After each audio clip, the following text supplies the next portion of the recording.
2 خلي بالك ظهر معانا تكوين الشبكه والاف تي بي ابجريد والاتش تي تي بي ابجريد. ولو نزلنا تحت كده هيظهر معانا اللي هو الواي فاي اللي هو بتاع الواي فاي الداخلي. لك مارفل ميني سوفت البطاقه الذكيه مالتي ستريم. هنا مارفل ميني سوفت الصوتيات مالتي ستريم. هنا المارفل سوفت جي شير 5.1 والمالتي ستريم. السلام عليكم ورحمة الله وبركاته أعزائي شرحاب بلاد ساد في كل مكان، يا رب تكونوا بخير وبسعادة دايما يا رب. وحشتوني كتير، بقالي فترة ما عملتش سوفتات ولا تحويلات على القناة.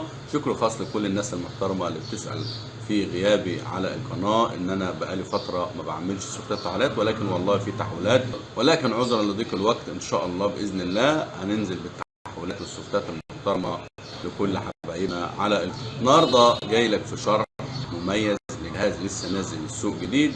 في ناس كتير ما بتقدرش تخش على منتدى او جروب عشان تنزل له سوفت، والجهاز ده راح الابيض معلوش اضافه ايثرنت ولا اي حاجه، رغم ان الجهاز ده عليه 5 حلويات وعليه 1 ماشير 1 كيو كام 1 مارفل صوتيات، عليه كل حاجه والفئه السعريه بتاعته ممتازه. يلا عشان ما اطولش عليكم نعرف مع بعض ايه الجهاز وايه التفاصيل، وهتنبسط معايا في شرح النهارده. يلا فاصل ونواصل.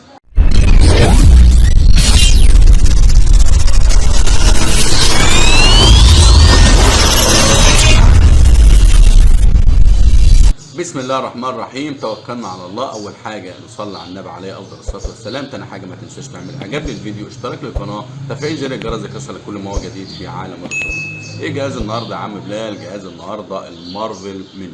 الجهاز ده يا جماعه لسه نازل السوق جديد، اجهزه محترمه، اجهزه لها كل النعم، ولكن للاسف لما تيجي توصل الجهاز وجايب جهاز محترم زي ده بتلاقي ان الجهاز ابيض خالص ملوش اي دعم نهائي. طب ايه المشكله يا عم بلال؟ المشكله اللي انا الطريقه السحريه اللي قلت لك عليها قبل كده بفضل من ربنا مش موجوده على اي قناه. بفضل من ربنا كانت اكتشافي ان انت تقدر تدي الجهاز سوفت عن طريق الاونلاين بدون اي مشكله خالص. في ناس كتير ما بتعرفش تخش على منتدى تنزل سوفت او تخش على جروب. انا النهارده هسهل لك الموضوع خالص، وان شاء الله هنشوف مع بعض في الشرح، ومش عايزك تستعجل عشان تفهم كل حاجه في الجهاز. الجهاز ده يا جماعه عشان خاطر برضه للعلم عشان ما حدش يضحك عليك، جهاز بورده كبيره يو اس بي 1 لانه واي فاي داخلي. جهاز بيجي معاه ريمودين وعدسه برضه عشان خاطر للعلم، عشان الناس في ناس ممكن تسحب العدسه تسحب الريموت العادي. ده ريموت البلوتوث وده ريموت العادي، وكمان جاي معاه العدسه بتاعه الليد عشان تبقى عارف كل مكونات الجهاز عشان خاطر ما حدش يضحك عليك. يلا نوصل الجهاز ونشوف مع بعض ايه الاضافات، هنديله سوفت ازاي، هنخلي الجهاز يقبل كل الحاجات اللي عليه ونشوف مميزاته. يلا نوصل الجهاز ونشوف مع بعض تكمله الشرح. بسم الله الرحمن الرحيم. وصلنا الجهاز، وصلنا كل حاجه. ده لسه الجهاز على وضعه الاصلي ابيض خالص. خلي بالك معايا ان شاء الله مش هنطول عليكم. بسم الله هنضغط منيو. تمام، ده المنيو بتاع الجهاز ابيض خالص ما فيش اي اضافه. بص يا سيدي الفاضل، هنخش على الضبط، هننزل على النسخه،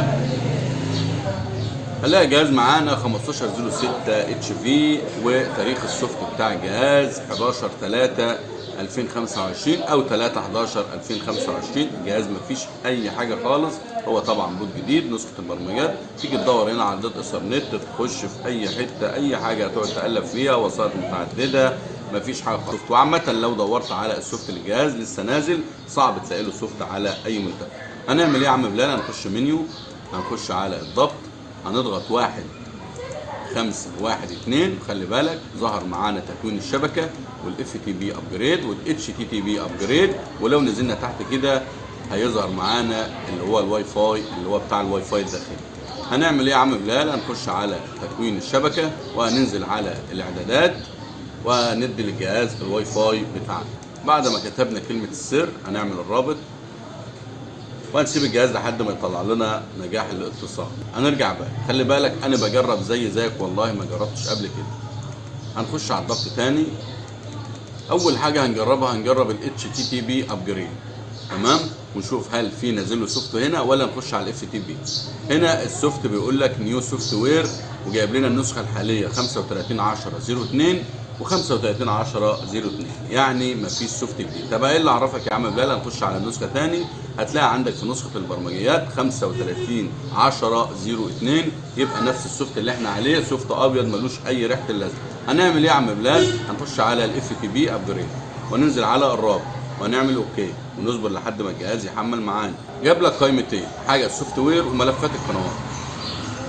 هنخش على السوفت وير ونعمل اوكي. عندك هنا بقى كام سوفت، هنا بيقول لك يجب عمل ضبط مصنع بعد السوفت وير. تمام، ديت رساله يعني زي نظام ايه، تنويه للناس، هو معلوش حاجه عشان ما تعملش اوكي مش هيحمل معاك حاجه. لو طلعنا فوق هنا كده ونقرا كده بالراحه، بيقول لك مارفل ميني سوفت البطاقه الذكيه مالتي ستريم. هنا مارفل ميني سوفت الصوتيات مالتي ستريم. هنا المارفل سوفت جي شير 5.1 والمالتي ستريم. بتهيألي ده افضل حاجه. هنخش على يعني حسب انت حضرتك، خلي بالك الجهاز ده معاه سنتين صوتيات عشان تبقى فاهم. يعني انا مثلا هجرب سوفت جي شير 5.1 ونجرب مع بعض. بسم الله. وهنا يا جماعه تنبيه لكل الناس، سيب الجهاز يحمل خالص لحد ما يرستر ويفتح لوحده.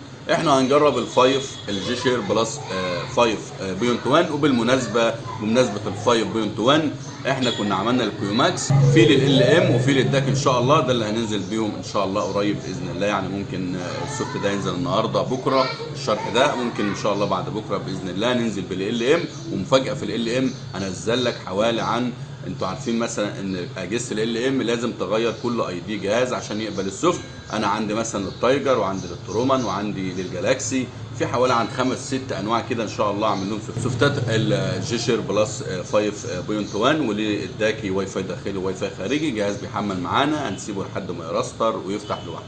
بسم الله، جهاز فتح معانا مارفل ميني، اجهزه لها كل الدعم، اجهزه محترمه. نسيت اقول لحضرتك ان الجهاز ده فلاشه 8 رامه 512. هنرجع باك ونخش منيو. بسم الله ما شاء الله، ده المنيو بقى الجديد بقى والسوفت بقى، والجهاز بقى كده طلع كل اللي في بطنه بعد ايه السوفت الاونلاين اللي عملناه. بعتذر لجوده الصوره، المشكله القطعه اللي بسجل معاها فيها مشكله، بس ولا يهمك يا عم بلال، اهم حاجه الملخص. هنخش على الضبط، هننزل كده ايه واحده واحده على السريع كده نشوف ايه الجديد في السوفت. هنخش على النسخه، عندنا 1506 اتش في، نسخه البرمجه بقت 360229. عندنا تاريخ السوفت بقى 30/3/2026 للسوفت تحديث. الجهاز واي فاي داخلي. هنخش هنا على الاختيار ده كده بسم الله وننزل تحت. عندنا اضافه ريموت جديد، عندنا سات بي، عندنا الجهاز طبعا دي قائمه والاعدادات ديت بتاعت اجهزه. هنخش على كلمه تفضيل، ولو نزلنا تحت كده في اضافه اللي هي القناه او الساعه على الخلفيه بتاعت القناه، دي ملهاش لازمه مش عايزينها. هنخش على اخرى. عندنا هنا بقى بتقدر تتحكم في الليد، يعني في الاضاءه بتاعت الليد لو خليتها ميدل ماكس مينيمم ماكس هنخليها مثلا زي ما هي سيبها عادي. وده خط حجم خط الكلام، يعني مثلا لو جينا هنا مثلا زودنا كده زي ما حضراتكم شايفين هتلاقي الكلام بيكبر معانا الخط، وده حاجه محترمه وحاجه مميزه. هنخليها افتراضي زي ما كانت. وعندنا هنا الاضافات اللي هي الاختصارات، اللي هو تقدر تخلي مثلا الزرار الاحمر في الريموت عايزه مثلا هنا على التي في، على اليوتيوب، على الاونلاين، على الاستعاده، على نسبه الشاشه المؤقت، على العنوان الفرعي. بصراحه في اضافات مميزه على الايديو، على الاي بي جي، ده حاجه كلها جميله واختصارات كده. واحده واحده كده نخش على التركيب، مفيش اي جديد على القناه. تمام، كنا على الضبط الوسائط. عندك بقى بص يا سيدي، عندك الجي ساب بلس باندل، الجي شير بلس 5.1 والنشير في 2 والترند كام برو والتوب 10 شير برو والمارفل شير برو، الفيديو كام النشير العادي والشيرنج والبقعه وكل الكلام الحلو موجود معانا. طبعا انا مش هفعل حاجه لان الجهاز هو عندي في المحل، فانا طبعا مش هضحي ان انا افتح الجهاز. عندك هنا بص يا سيدي، عندك بقى هنا دي الاضافات اللي على الجهاز. عندنا المارفل والمارفل فيو برو والجراند اي بي تي في والتوب 10 اي بي تي في والسبايدر والجيرسي والهيرو في اي بي، وعندنا اكستريم وعندنا الافيجن يعني، وعندنا القران. دي كل الاضافات اللي على الجهاز. هنا الواي فاي، عندنا اليوتيوب باحدث اصدار، وهنا المعلومات يعني التواصل مع الدعم الفني للجهاز. حاجه محترمه حاجه جميله. هنجرب كده ندي للجهاز ملف قنوات ونشوف فيه اي اضافات من بره ولا لا. هنخش منيو، هنخش على التحديث.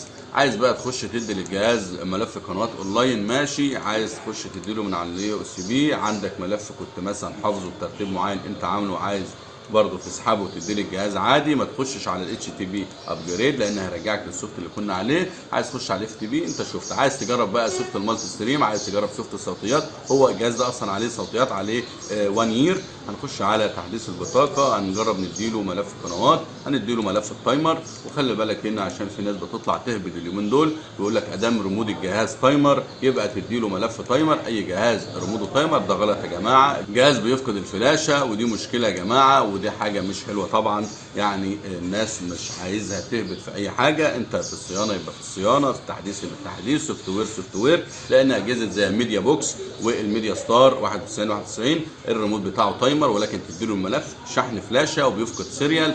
فبلاش نخبط او نعمل حاجه في الجهاز بتاعنا نفقده عشان خاطر ملف القنوات، وربنا يعين كل واحد على حاجه. الجهاز سحب معانا ملف التايمر عادي، هنشوف كده في اي مشكله.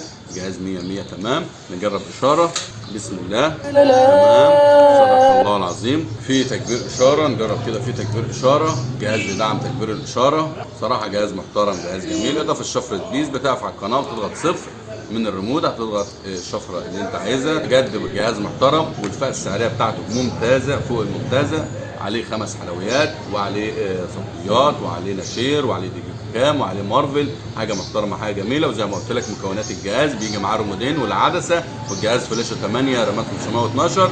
وهنا يبقى وصلنا لنهايه موضوعنا النهارده. كان موضوع محترم وشرح جميل لجهاز جديد لسه نازل السوق، المارفل ميني. زي ما حضراتكم شفتم كده في الشرح، قدرنا ننزله سوفت اونلاين، ما تدوكش بقى ولا تدور على المنتديات ولا اي حاجه. دي الطريقه جميله محترمه. واي جهاز يقابلك نفس الموضوع بالظبط ما تلاقيش فيه اعدادات ايثرنت، تجرب الطريقه اللي انا قلت لك عليها. يا رب تكونوا استمتعتم واستفدتم من الشرح. انتظرونا في شرح وفيديو قادم على قناتكم الجميله قناه شروحات بدايه ساد. ما تنساش اعجاباتك واشتراكاتك وتعليقاتك المحترمه. السلام عليكم ورحمه الله وبركاته. اعزائي شروحات بدايه ساد في كل مكان.